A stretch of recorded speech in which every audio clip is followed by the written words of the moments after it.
Welcome to Beyond the Riverwalk, the local weekly podcast that brings San Antonio's most remarkable people, places, and events directly to you.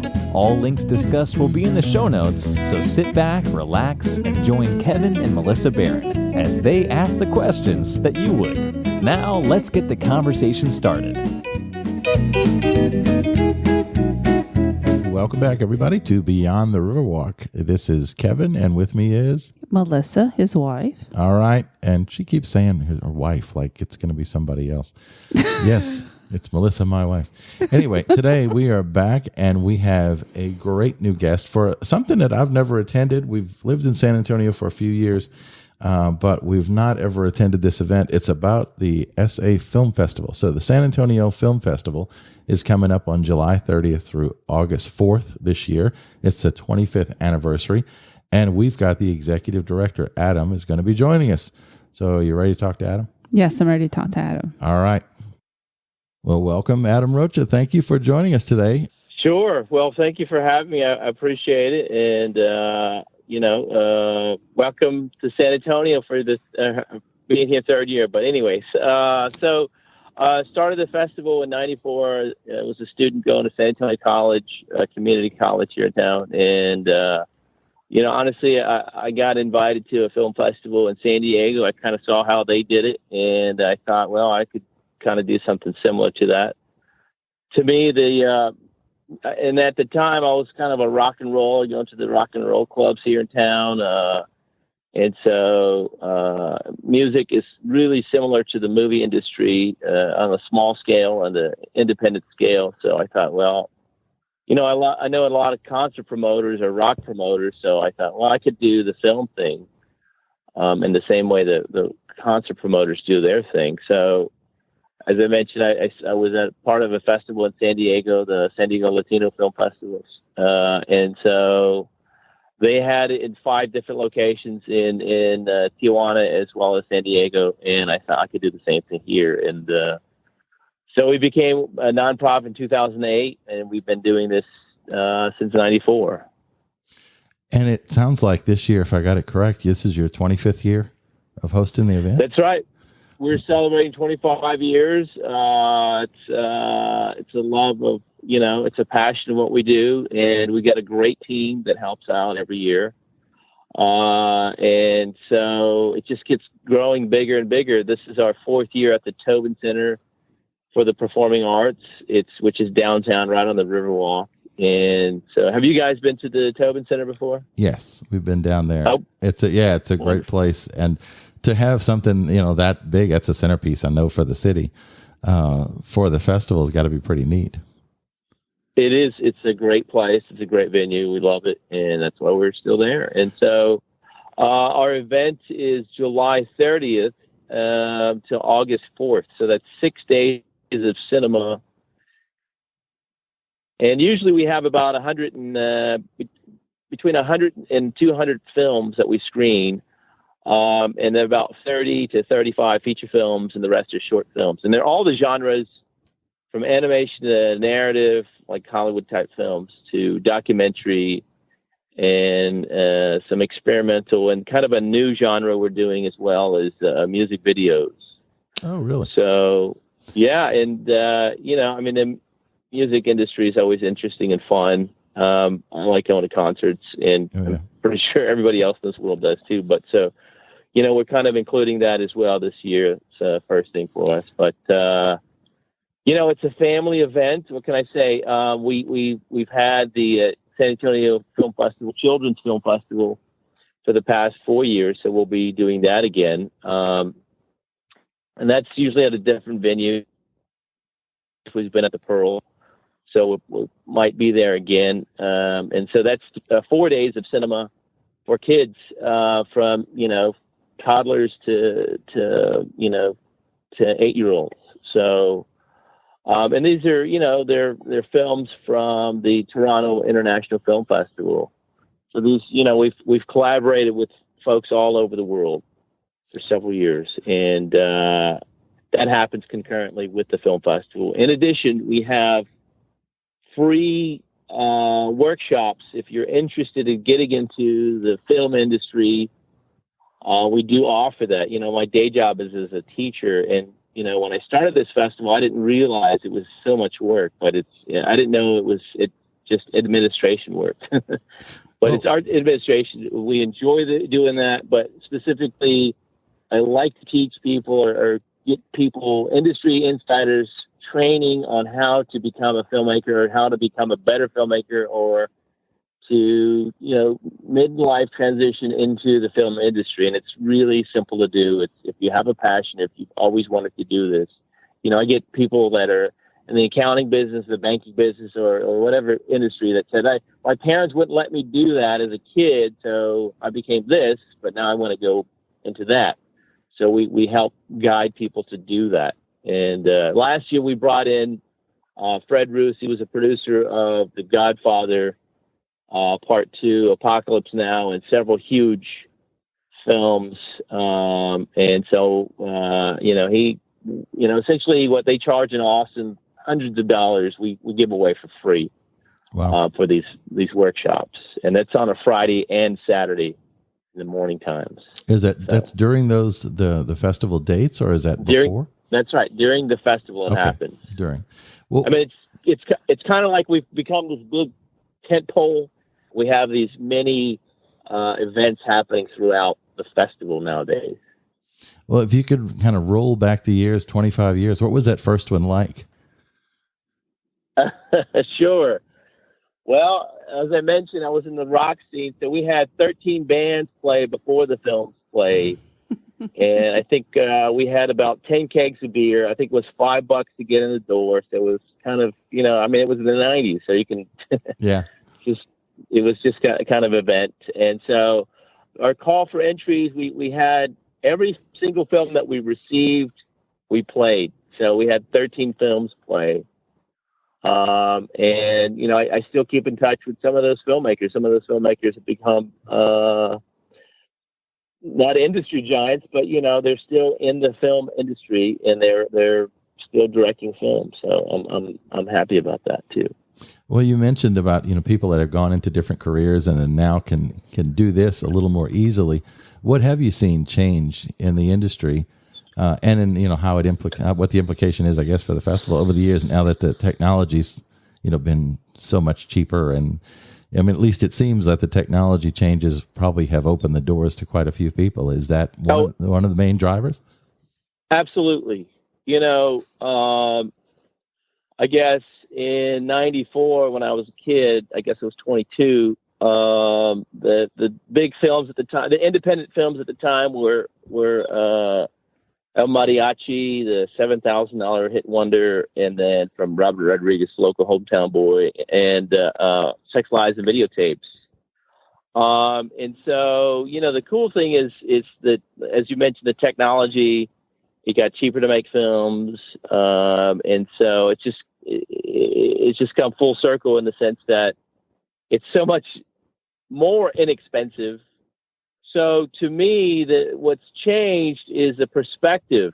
So it's just empowered so many folks that didn't have the opportunity to do so, and then there's a million websites out there that tell you, you don't need a film school, and you really don't. I mean, if you have a passion for it, you just kind of fall into it. And then, I have a cousin that asked me, why do you do this stuff? It's I don't get paid to do this. I enjoy doing this, So I think on the other side of the coin, I think artists, why do they do what they do? It's just because they can't do anything else, or they enjoy doing this so much. So to answer your question, how has it changed? I'm a high school teacher. I teach cinema to high school kids at John Marshall High School in the Northside School District. And so I've been teaching for about 16, 17 years, the same subject. So to me, it's always about emotion. I mean, that's what movies are. We go to the movies, or we watch movies to have an escapism, to live vicariously through these characters. If you're watching a narrative, kind of a Hollywood type film. So the perspective has changed in the sense that, these kids have their own perspective. They have their own voices. They have their own likes, speaking of, I just went to go see Us, and I know a bunch of high school kids that went to go see it as well. And so we had two different ways that we looked at the film. I don't want to be a naysayer of independent films for sure, but so I didn't see what the kids saw, the high school kids saw. You know, they had mentioned that this is better than The Shining. I didn't feel that.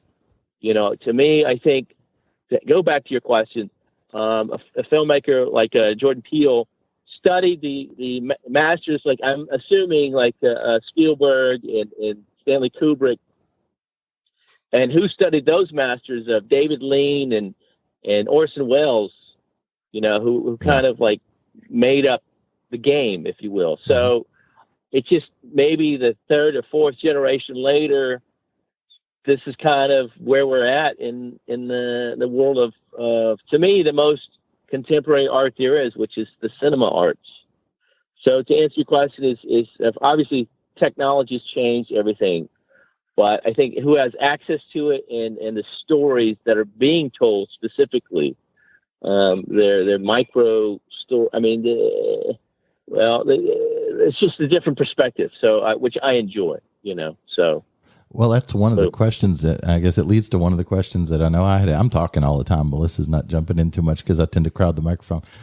So if you want to say something, say something. But I'm really curious because I've been watching stuff recently on YouTube, and you know, YouTube's a dangerous place. There's all kind of stuff out there that people will try to explain, you know, filmmakers, and they explain why they did this and why they repeated that throughout the film or whatever else. And to me, it's pretty fascinating. But how do you take the knowledge you have, because you've been doing this for a long time, it's a profession, it's a passion, and translate that into a selection of films that you want to share with people? I mean, are you picking, or do you have a group of folks, I guess, that kind of jury this out? Or and then do you pick films that you don't necessarily like, but that you think maybe, hey, you know, there's an audience out here for this? Those are two great questions. You know, I mean, if you think about a jury at Sundance, first of all, I've read that in 2017 they received over 700,000 entries. Wow. Yeah. So that's quite a lot of films to watch. And I would just for argument's sake, let's say half of those are feature films. Well, that's a lot of movies to watch. You need a lot of interns to watch those movies. You really do. So I'm thinking, is that something they really do? Watch every single film from the beginning to ending? I find that really challenging to believe. So, but with us, I mean, you just nailed the coffin in the nail in the coffin. So it's interns, it's soccer moms, it's people we come across that, because when you go to the movies, when you go to Alamo Draft House or whatever theater you go to, it's not the independent filmmaker that just goes to the movies. It's everybody. It's the Walmart shoppers. It's all facets of people that go. So, I mean, that's who our audience is. It's who attends the festival, as well as filmmakers, of course. And so that's who we ask to participate, to be judges. You know, my likes are Sam Peckinpah type violent action, Western genre stuff or mobster stuff. It might not be like, you know, a high school kid or, like I said, a soccer mom. So, I mean, it's not the Adam show. And that's why we're a nonprofit. We're a community event. So we kind of reflect on what the community is about, or what we talk about, or what's hot in the I guess in our city. You know, we're different from Austin as we are from Houston or Dallas. So, you know, we kind of reflect on those type of films that we screen. Although sometimes we have overlap. You know, so but to answer your second question,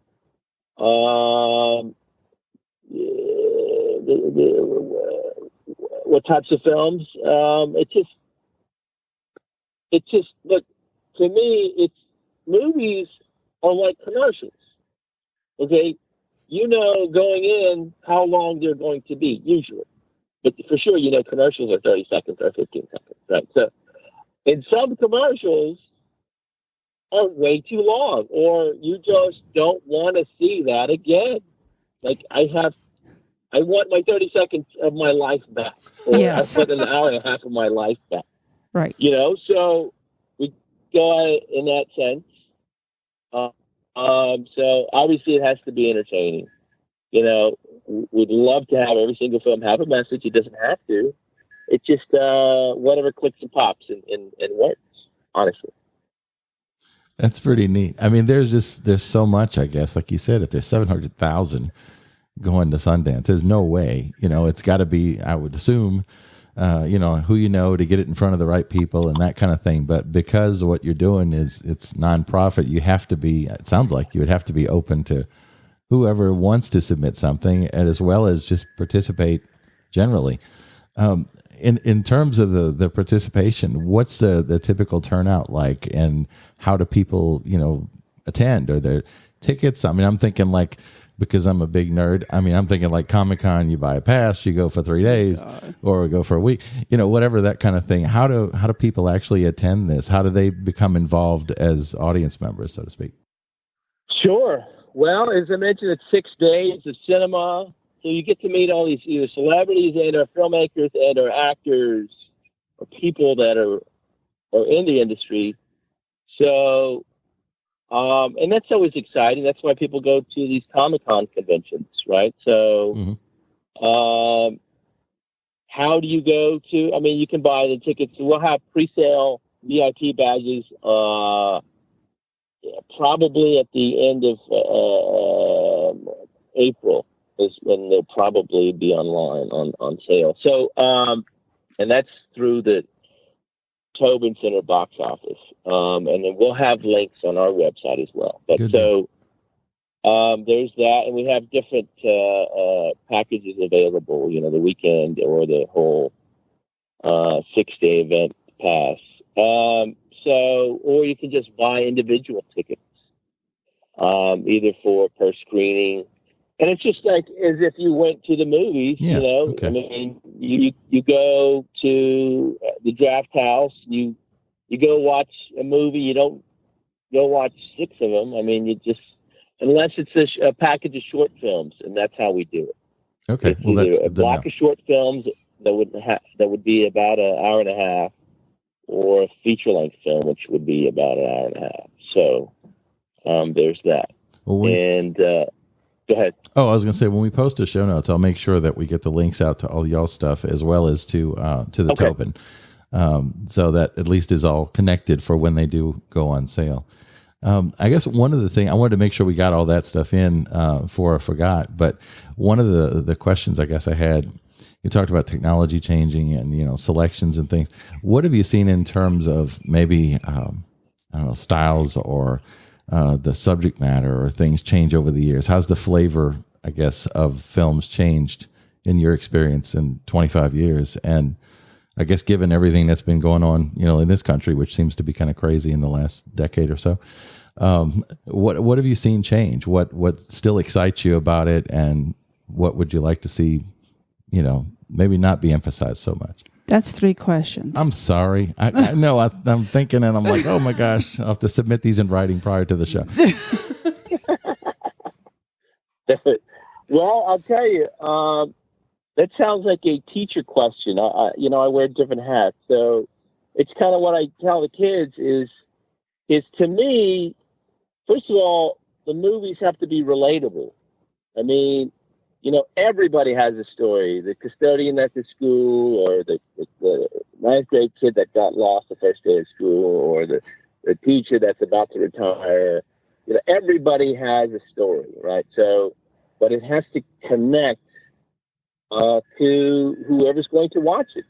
So, you're talking about style. To me, there's a formula to films, to me.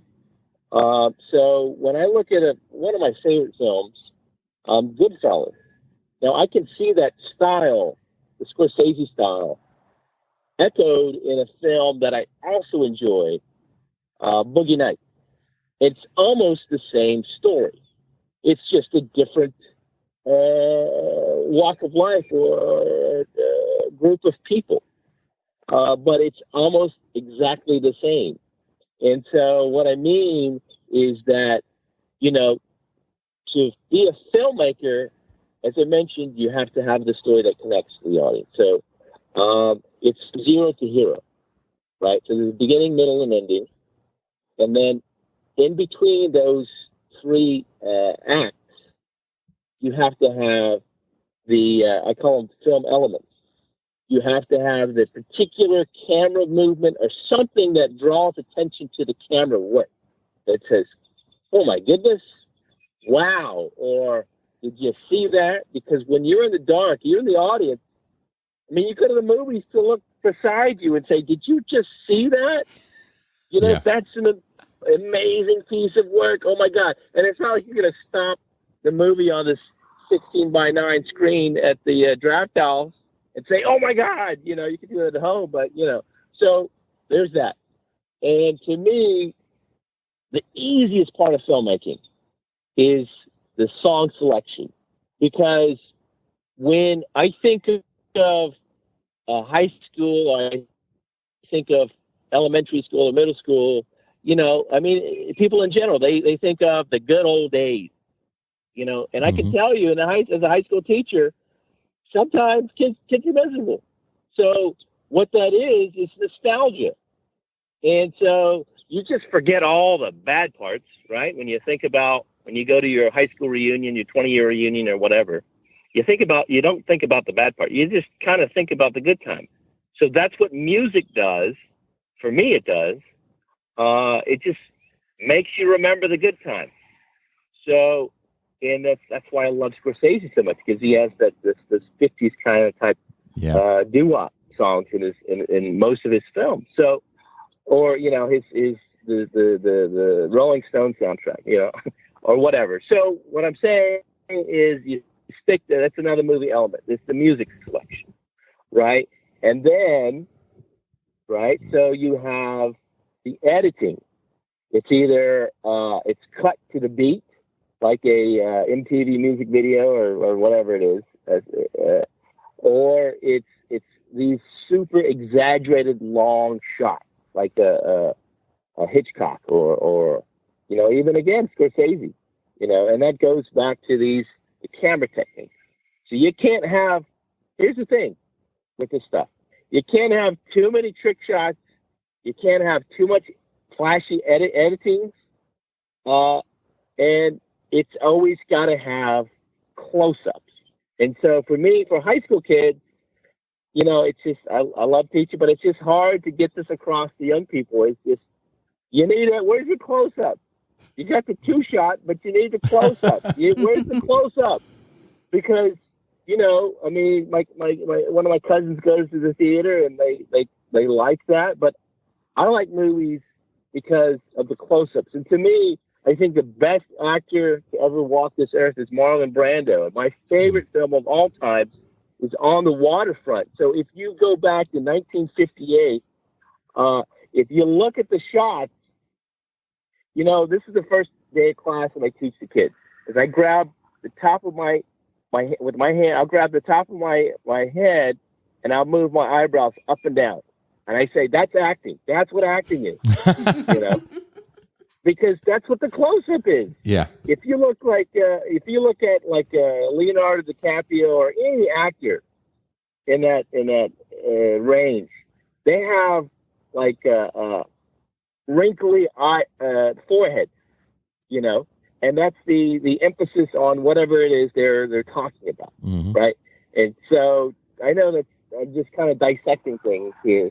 But so, that's to me, that's what the shot calls for these close-ups. It's like, oh, there's a bomb, so have the wrinkly eyebrows. Well, you reminded me of something we just saw. Melissa and I watched the other night, and this was someone doing a critique of the editing of Bohemian Rhapsody. Of Bohemian Rhapsody, and it was on YouTube, of course. But the part that he focused on was the 30 or 40 edits in the scene where the manager, I guess, or the record producer or whatever, was meeting with the band outside by the river or something like that. It was a little like a pub restaurant, scene.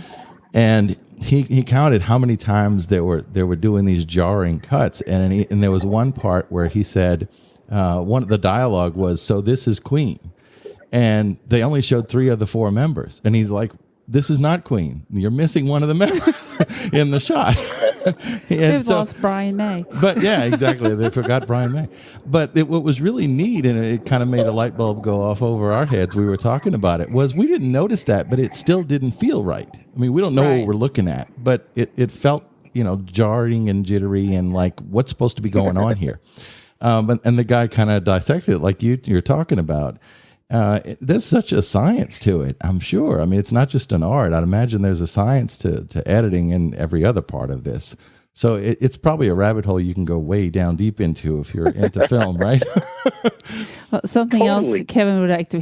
Kevin has a relation who was On the Waterfront. Oh yeah, my grandfather on my mom's side, Freddie Cochran, was one of the extras, I guess, in the very beginning of the movie. He was a dock worker. He was a longshoreman. In New Orleans, and I guess that's where it was filmed. He passed away before I was very young when he died. So I don't remember, but every time I see the movie, I'm looking for him. To this point, I've never seen him, but I've got everybody in my family says, yes, he's in the movie. His grandmother, his mother, his aunt. So one day I'm going to find him. One day I'm going to go frame by frame and find him. But he was a character from what I gather. The other one you mentioned, and I never noticed until I saw some critique about it, but it was about Goodfellas. And that was, I believe it was the scene where, I don't know if it was the beginning or later in the movie, but they were going into the club. And it was, I don't know if it came in through the back door, right? You probably know what I'm talking about. Yeah. It was like one shot all the way through all this. Yeah, and the Copacabana. Yeah. It's like a 3-minute shot. Yeah, when somebody pointed that out, I was like, wow, you're right. But what it just felt like was you're following this person in. You're part of the group, And that was just a neat thing. And I guess it's a technique that draws you into being, part of that crowd, or you seeing how much access this person has, or, it's neat. There's just absolutely. Well, I was going to say, there's just so much adrenaline rush that you get to have and be on this ride with this person, whoever the main character is. Yeah. Yeah. So, yeah. Well, that sounds like the speakers that you have, I'd imagine, are talking about their experiences and maybe some of these types of things. Is that what your workshops are focused on? Oh, absolutely. I mean, when Fred and I spoke, I love this story he shared. I mean, it's just a tiny little thing, but, he says, I think we're talking about actors and spotting them. He says, Adam, look, you're talking to the guy that discovered the first Han Solo and the last Han Solo. So just getting advice from this guy, it's just phenomenal. And he was just out to meet everybody. He said, Adam, I want to meet everybody in this building. So I had to go find everybody and line them up and say, hey, talk to Fred. But it was, that was exciting. But so, I mean, you just meet people, and they're all people. I mean, you can have a conversation with them, or, they're just regular people, and they happen to do these things. I was talking to the producer of the Deer Hunter, and when she was at this event, not at our event, but so. She was just kind of like, yeah, that was years ago, and so, I mean, that's how these kind of guys are.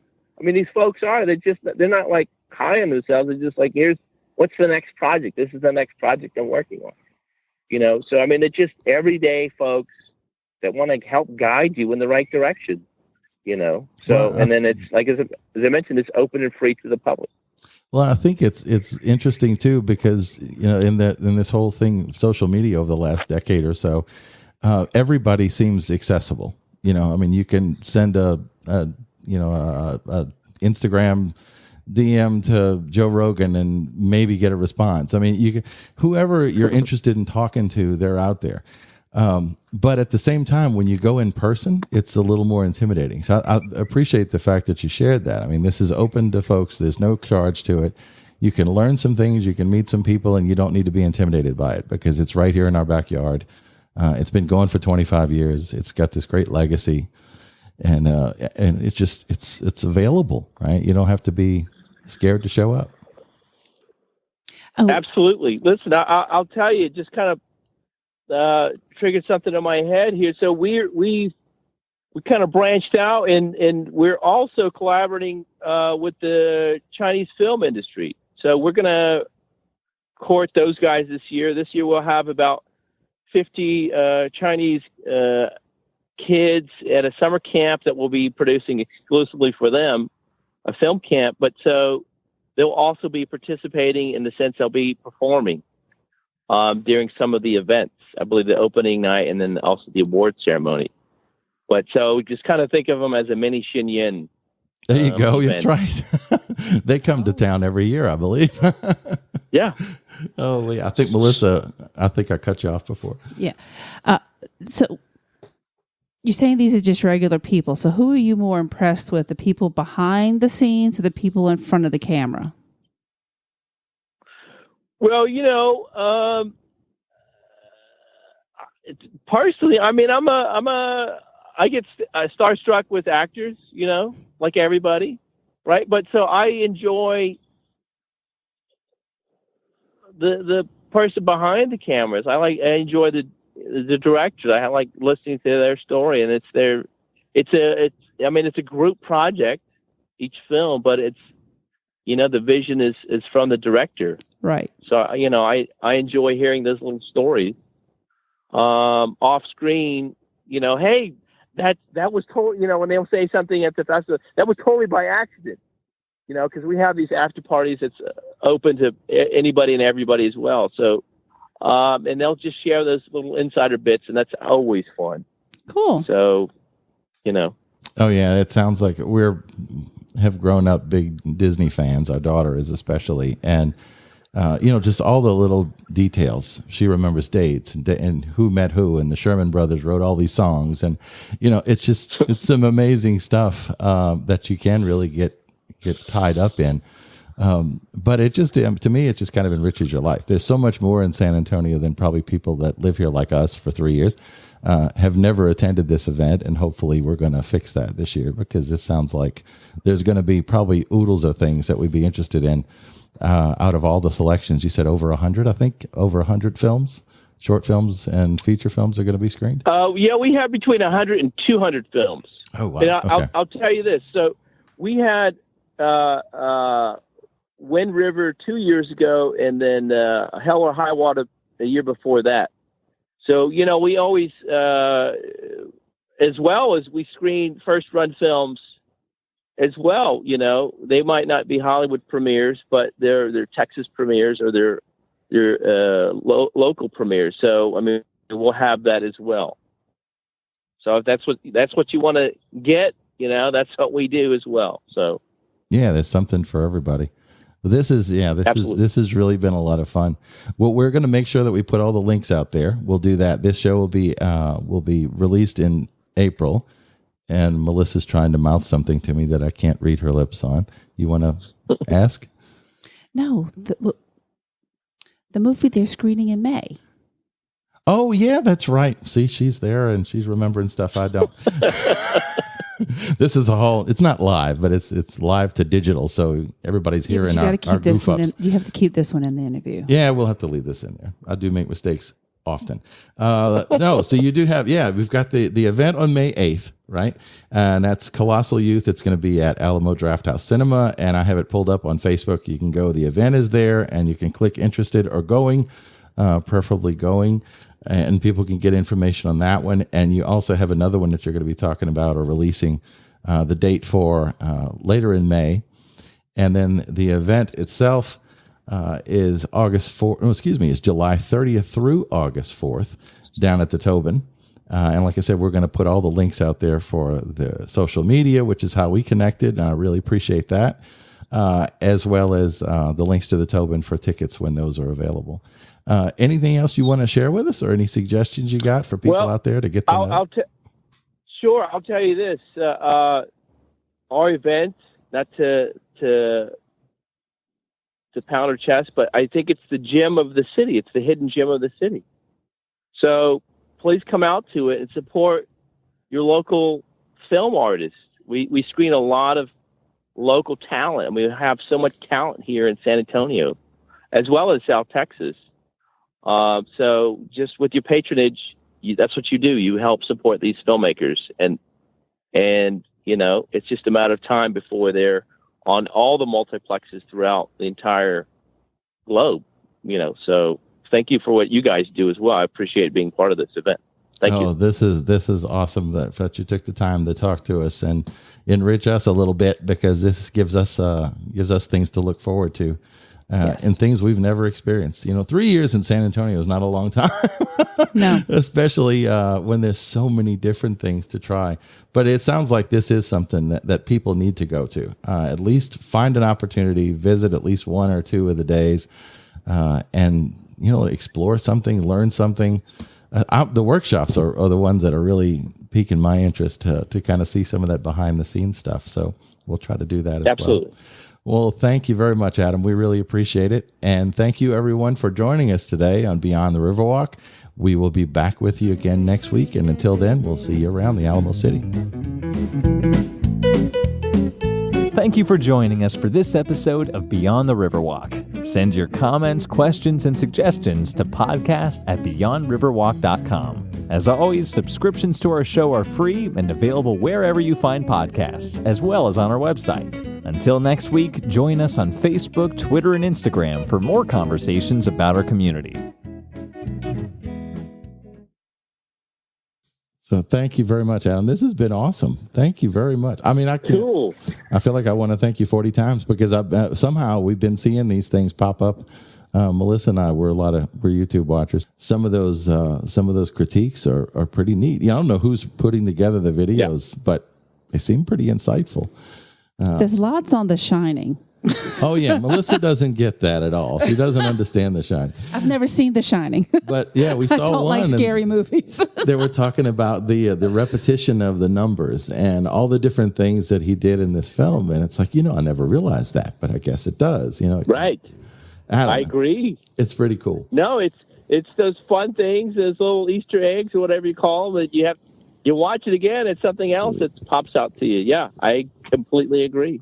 So one of my, we'll let you go because we're done, I guess, technically recording. But one of my vices is I listen when I have time to Coast AM. It's kind of like crazy UFO conspiracy radio show. So since you're in this industry, you know a lot of folks in this industry. Did we ever go to the moon or not? Or did Kubrick actually? You got any insights on that one? Oh my goodness. Right. That's fun because, it's kind of what I tell my high school kids. It's like, how was he able to buy the lens that was on the moon? How was he the only person? Yeah. So, yeah, those are fun.